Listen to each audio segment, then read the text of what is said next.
Hey Cookie Monsters! So today I'm going to be reviewing The Chemist by Stephenie Meyer. I finished it only last night. Let's start with, my absolute favorite book of all time is The Host by Stephenie Meyer, and this is like her next book since then. It came out in 2008 and it's still my favorite book. I read it right when it came out. Where is it? It's right here. Well, this is my paperback version, but I also have it in ebook and in hardcover. I can't even tell you guys, like, The Host is like the book by which I judge all other books. So I want to start off by saying this gave me a lot of The Host vibes, which is the highest praise I can give a book ever. I want to just say I loved it and it was amazing, but I will also go through my thoughts on it. So I'm gonna give you guys a quick spoilery-free thoughts and then I can go into some spoilers. So a lot of you might only know Stephenie Meyer because of Twilight. Twilight is YA, whereas The Host and The Chemist are both adult. They have nothing to do with each other, like the stories have nothing to do with each other at all. The Host is like science fiction adult and The Chemist is more like almost thriller-y adult. I'm really bad at classifying books or giving them a genre or whatever. I just adored it. It did have a lot of The Host vibes in that in The Host, certain people are kind of like hiding from other people and need to stay hidden, and The Chemist is about a woman who used to work for a super secret part of the American government. It's so secret it literally doesn't have a name, but I guess their main focus is anti-terrorism, and she worked as a chemist. Not really as a chemist, but that was like the nickname they gave her. She made all sorts of concoctions that were used for interrogations,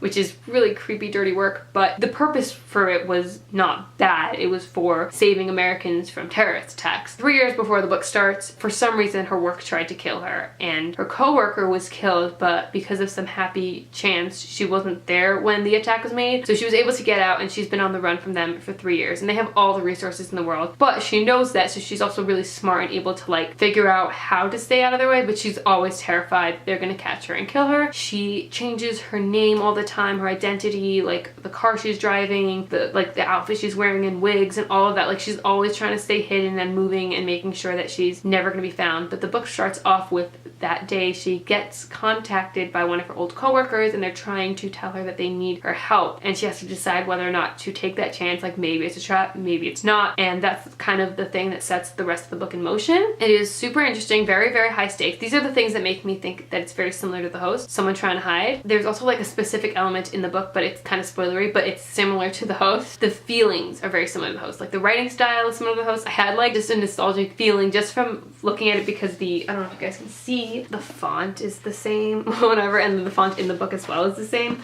So that just felt like it, but that's not like really a similarity, obviously. The font, how I felt it was the same is that there's a lot of like emotion, and I love books that I can read out loud and just like say the dialogue out loud, and this was great for that because there was just like every emotion in the book. There was anger and sadness and grief and terror and fear and like all of the good emotions and lots of really fun read aloudable dialogue.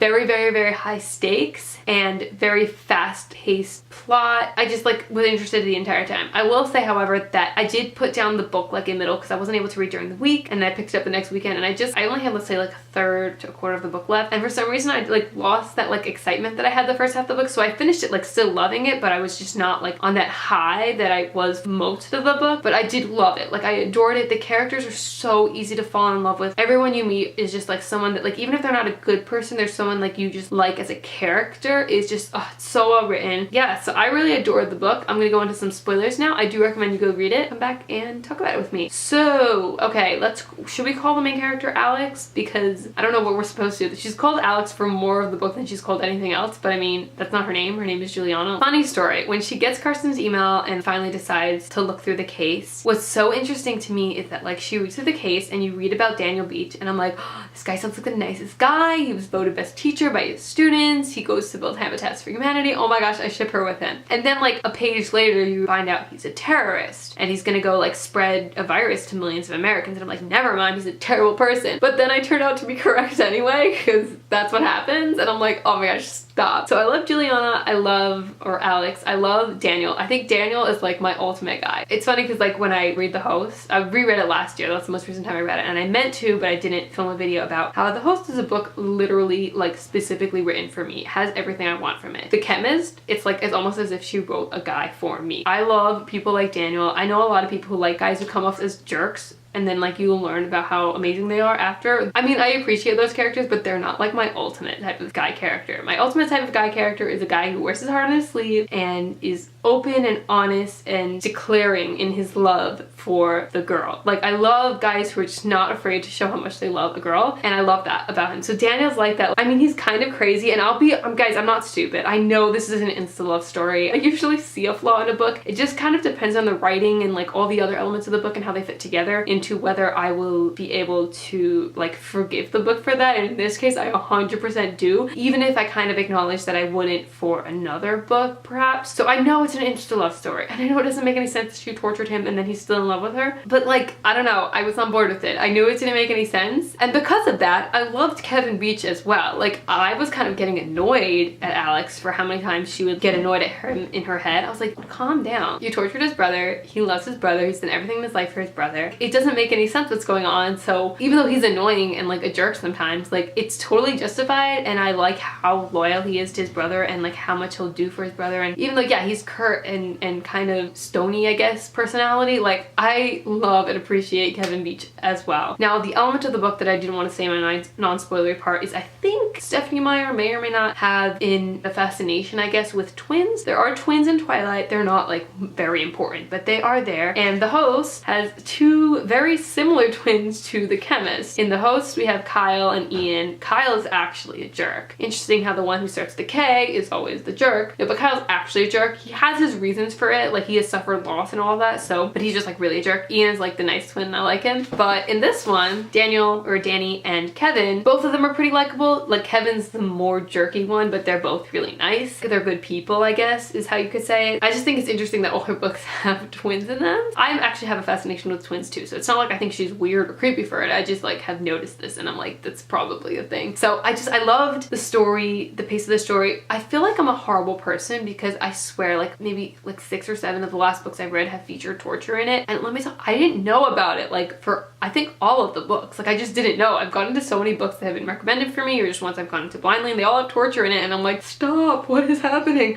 So it's crazy how this book has torture in it. And so like when she starts with the torture in the barn in wherever the hell they are, Alabama, I don't know, I'm making this, West Virginia? I have no idea what I'm saying right now. Right at this point, I'm like still naive because I am really naive, and I'm like, yeah, so like he's a terrible person, and like at some point we're gonna find out that he's trying to murder all these people in California and whatever, but like he keeps like being so confused and terrified, and I'm like, oh my gosh, do you really think she's torturing the wrong person? And then she realizes she is, and like that's why I'm so on her side, because we're in her head and like we realize that like she clearly isn't trying to do anything bad. Like, she really thinks she's saving millions of people, but then the fact that he's able to see that and totally be on her side within a few minutes is not really realistic, but it makes me love him so much. So then like that whole storyline was so interesting when she figures out, like, Kevin comes in and by happy chance basically she's able to knock him out so he doesn't actually murder her, which if he had murdered her, that would have been the plan that Carson wanted. But then she finally like figures out when she's chained him up, and she's like, wait a second, they were waiting for us to take each other out, and that's kind of what like pulls him over to her side, even if it's just like begrudgingly, like he doesn't really want to, but he's willing to do it because he realizes he was set up and she was set up. I guess what's interesting to me is that was a revelation. I'm like, whoa, oh my gosh, so genius. But then when we get later on in the book, we realize like that was only half of the story, and the whole thing about the vice president is actually the real thing. And they thought like, oh, okay, so Kevin has finished the De La Fuentes job, and she didn't even bother to pry about, like, she just assumed he messed something up so they wanted to kill him. And then she had never really known why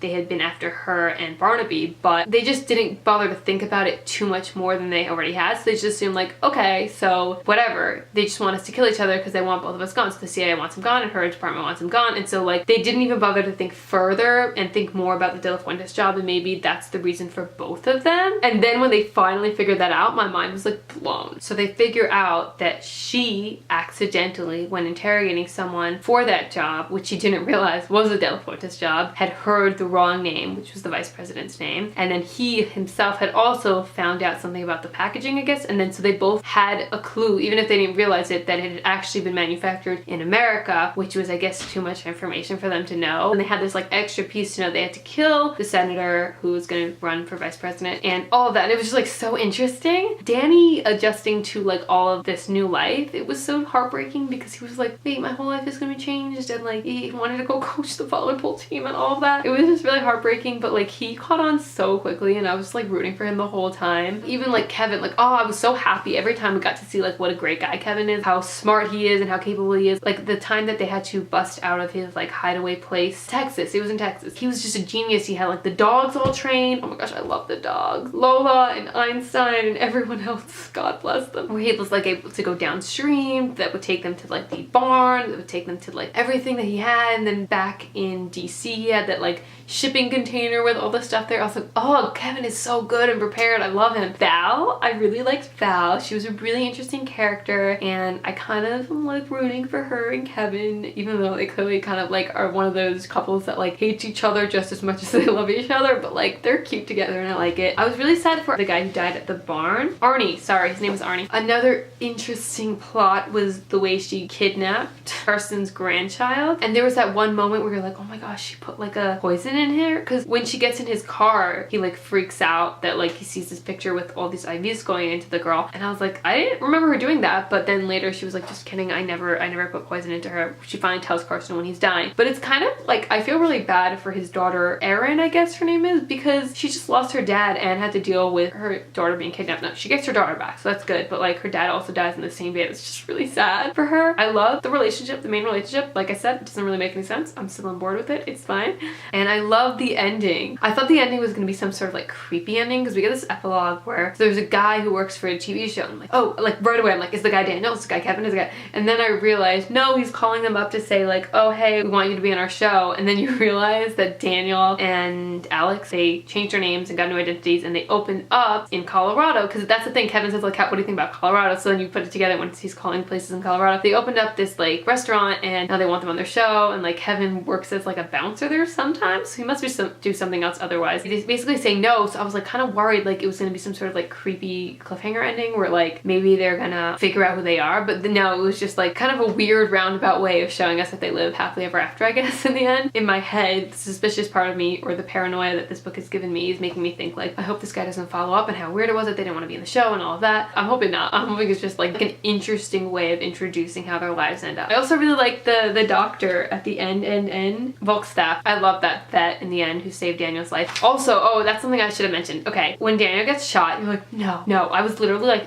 reading it on the couch with my friends, so I was like, no, when I thought he was gonna die, and I'm like, no, not after all this. But I'm like, I know Stephenie Meyer, she doesn't really kill important characters. So I was like, even though it seemed like he was dead, because she said perfect clean shot in his heart, I was like, I don't know. And then I switched the page and it said he was breathing, and I'm like, knew it. Anyway, and when she finally realizes in the elevator that it's because they're mirror image twins, like, mind blown. That was so freaking cool. His heart is on the wrong side, so that's why he wasn't shot through the heart. That's like a blessing in disguise. Like, someone tries to shoot you in the heart, like as long as you can get medical attention quick enough, you can like live, because they don't realize that your heart's not on that side. That's so weird. Yeah, so it doesn't seem from the epilogue that Val is there, but I'm hoping she's in Kevin's life. That last scene before the epilogue where basically Kevin's like, so where are you headed now? And she's like, well, Daniel seems to want me to be with him. And like there's that sad moment where Kevin seems like, because he's not the type to like be open about his emotions and like what he wants and stuff like that, but like he clearly doesn't want to be left behind. Like he hasn't been able to see his brother all this time, they've gone through so much and all that, and she's like, dude, like don't worry, what do you mean, we're gonna be together? But she doesn't really say it like that because she can't do that, she's gonna tease him. I just like how even they're definitely gonna like get on each other's nerves the rest of time, but they're like bound together by their mutual love for Daniel, and I just think that's so cute. Yeah, so I think those are my overall thoughts on the book. I just adored it and loved it. Definitely not the same as like the host in like level of love, but so close. I don't know, I was just so engrossed in it and so obsessed with it, and I love the characters and I love the story and I just love everything, I love the writing. It still isn't gonna be the host, but it's pretty close. I'd give it like would I give it a 5 stars? Probably. I think I'd give it a 5 stars. Thumbs up, like 8 billion thumbs up for this book. I'm kind of sad because I know she takes so long to write, so I don't know the next time we'll get a book out of her. I'm really paranoid now. I don't know if I've ever told you guys this, but I'm a major conspiracy theorist type of person. Like I try to stay away from reading them because if I read them for long enough, I'll start believing them, and it just like literally I'll be paranoid for the rest of my life. So I just don't read conspiracy theorists, but it's because I'm super gullible. Reading this book made me like really like suspicious of like what's going on, and I believe that like all the stuff that they tell you in this book is probably going on in the US government. Like I don't know if it's going on at the exact same way and level and stuff like that it's written in this book, but I'd believe any of this. Like it was interesting how they keep saying, because like in this book it's like primary season or not even primary season, so it's like interesting because this is the stuff we've gone through for the last couple years. Daniel's interested and her and Kevin are just like, they're just like figureheads. Like you don't even know what kind of crazy stuff is going on behind the scenes. Those are the people who are really like pulling the strings and pressing the buttons and all that, and I'm like, believe it. And I'm like, it's making me think like, who are those people really? Like there's gotta be so many things going on behind the scenes in the government that we have no idea about, and we'd probably be like in uproar about if we knew. And like that makes me think about like who's deciding what we are allowed to know and what we aren't allowed to know, and who's deciding if the stuff we're allowed to know is true or if it's just a cover for the other things. And I'm like, I don't know, it just makes me think too much, and I feel like I probably should let that happen because it drives me crazy. But yeah, now that you've met the paranoid side of me, I think I'm gonna go. Thanks for watching, and I'll see you guys in my next video. Bye!